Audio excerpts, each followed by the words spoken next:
May God open our eyes to see, our ears to hear, our hearts to love. Amen. This story from Matthew's Gospel has permeated the fabric of Western culture. In the New Revised Standard Version, we heard, "Give to the emperor the things that are the emperor's, and to God the things that are God's." Many of us will recall older words, "Render unto Caesar the things that are Caesar's, and to God's the things that are God's." The traditional interpretation of this text has been to reassure Christians that it is fine to participate in the life of the empire, that the church, God's realm, is outside the realm of day-to-day economics and politics. It is an interpretation that utterly misses the point of Jesus' story. For Jesus surely believed that all things belong to God. The gospel text is so misunderstood because it has been interpreted by a Christianity captive to the politics and military power, first of Rome and then of subsequent empires. Christians have been told that it means it's fine to pay taxes and to obey the law of the state. This interpretation maintained the power of the emperor and the emperor. But both the reading from Exodus about God's glory and the gospel proclaim loudly that there are not two kingdoms, but one God who claims all of our allegiance. The incident described takes place in the temple. Some Pharisees and Herodians asked Jesus a trick question designed to get him into great danger with the Roman authorities.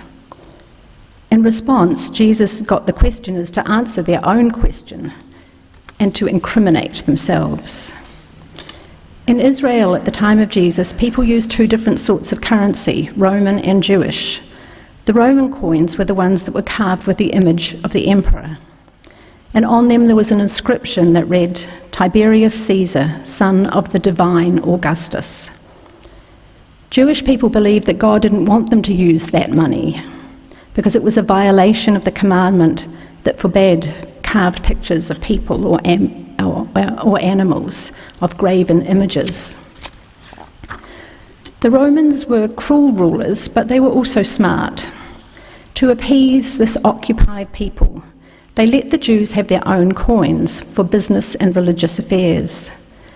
These Jewish coins were imprinted with pictures of things like fruit and coins and corn and palm branches. The main Jewish coin was a silver shekel, and a special temple half shekel was used to pay temple taxes and to buy animals to sacrifice. At the temple, money changers sat at the tables in the court of the Gentiles, trading Roman coins for Jewish temple money. However, the Jews, like everyone in the Roman Empire, still had to use Roman money to pay their taxes.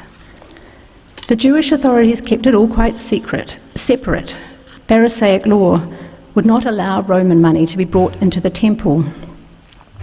When the Pharisees produced a Roman denarius coin from their purses, Jesus was able to answer them in a way that both proclaimed the sovereignty of God and exposed their hypocrisy and their complicity in empire.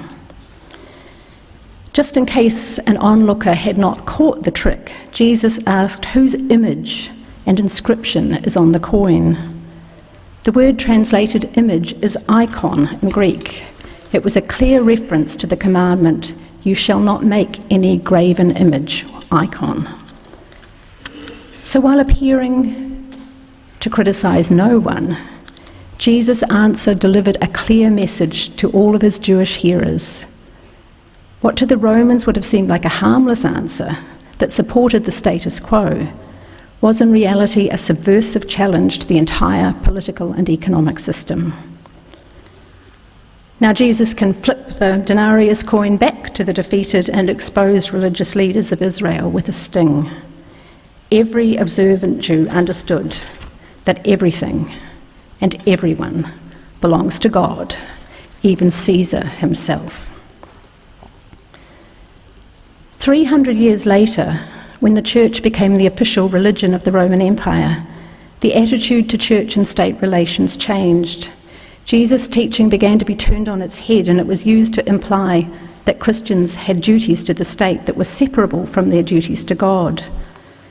This was crystallized most clearly centuries later in the Reformation teaching of Luther, who taught that there were two realms for human life, the church and the state, the two kingdoms. Luther taught that Christians must be obedient citizens in relation to the state. The church, on the other hand, was understood to be responsible for salvation and the spiritual life. Though good Lutherans will tell us that Luther's teaching has been abused, this is how it was understood. Sometimes civil law and God are actually in conflict.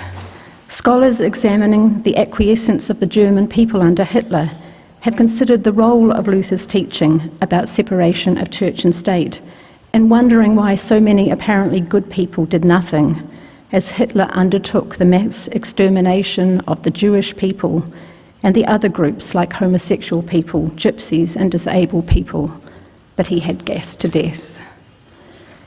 The fact that this passage has repeatedly been used to justify complicity with oppressive governments and been used by Christians to bless military violence is a sad indication of the way in which Rome has continued to occupy the hearts and minds of Christians.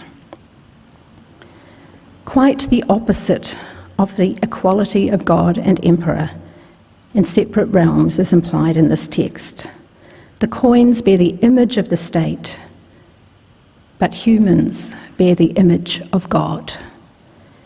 No matter where we live and operate in the social, economic, political, or religious realms, we bear the image of God. Wherever we are, in claiming the image of God upon us, we say that we belong to God. We belong to the source and energy of life and love.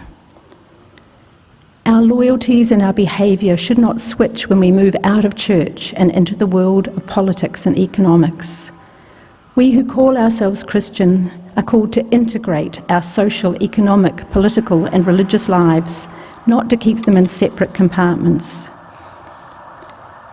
Being made in the image of God, believing in the sacred and living in the 21st century means that Christians have a responsibility to the common good. How shall I live if I truly value the life of every human being?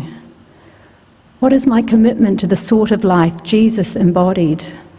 A life that gave opportunity to every person, where every person was of equal worth and had equal chances over and above mere survival. Questions about the relationship of church and state are again being raised in our time as the end of the marriage postal survey draws mercifully closer.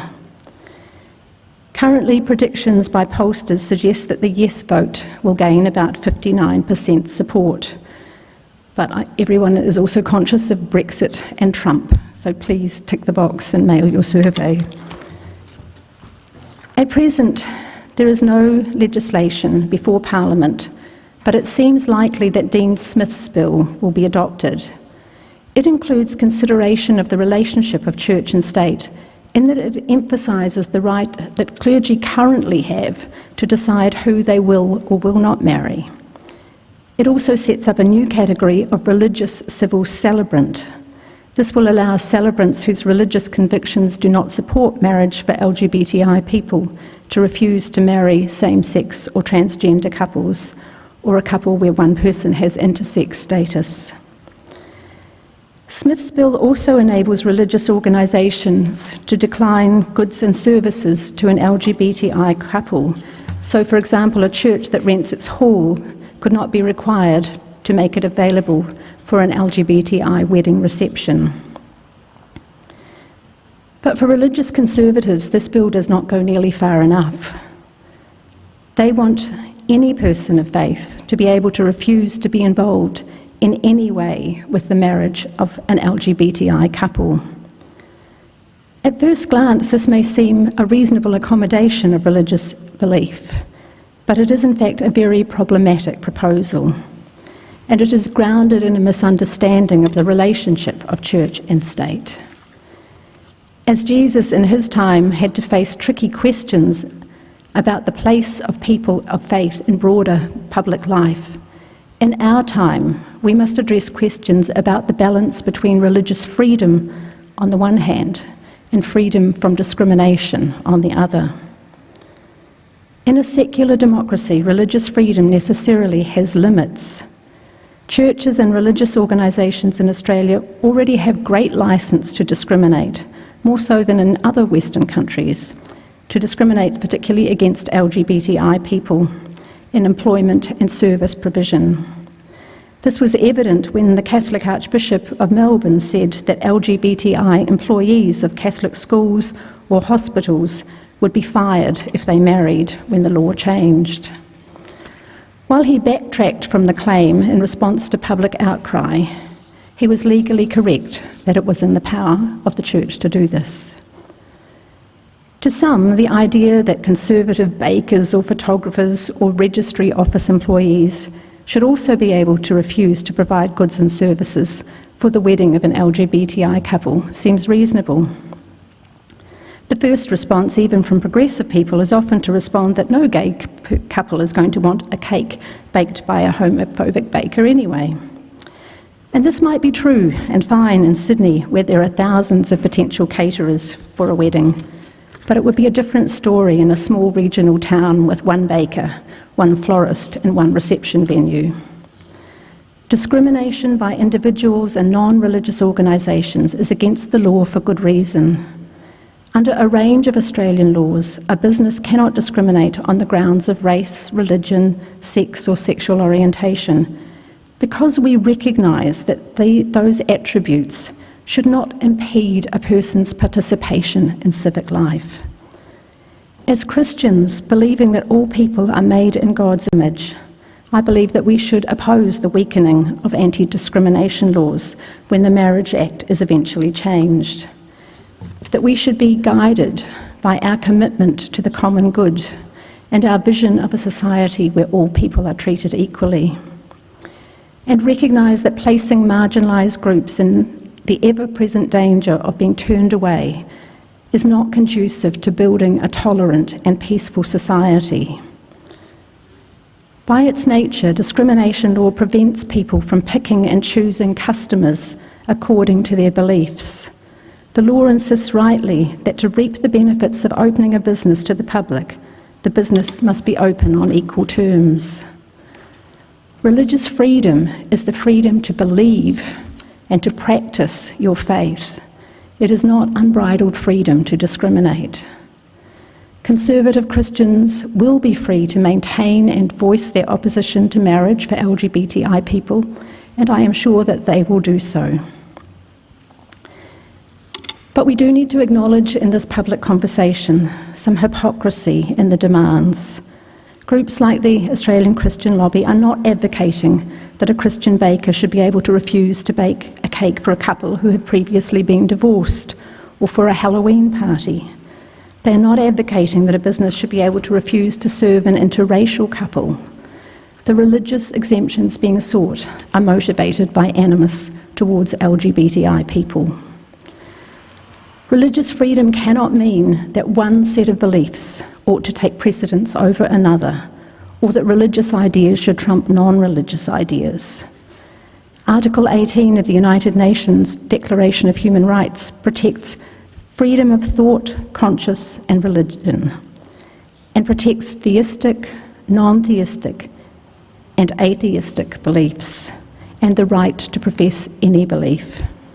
And according to our own Australian High Court, the right to manifest religious beliefs is not absolute and must exist in balance with other considerations. There is no belief hierarchy where certain beliefs can carry more weight than others.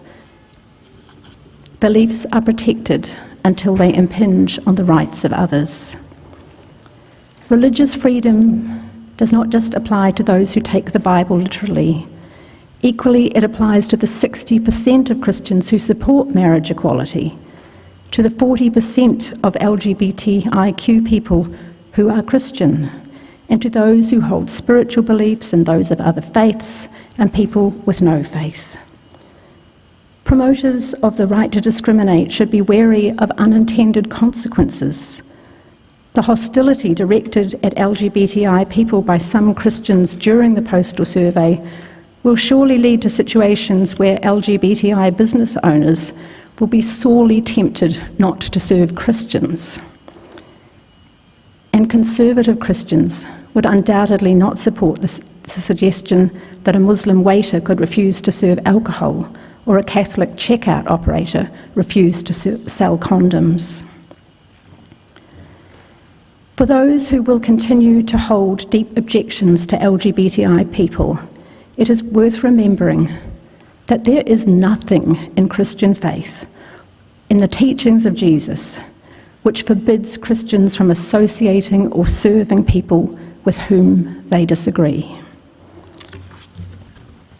When Jesus called us to give to God what is God's, he called us to see the image that God sees in all people, to see our co-humanity. This ancient story of Jesus now invites us to put our faith into practice. Live with love and share the hope that Jesus Christ brings. Always remember that God loves you. You bear God's image, and God has chosen you to be God's own. But also remember this: God loves every other human being. They too bear God's image and are chosen to be God's own. Amen.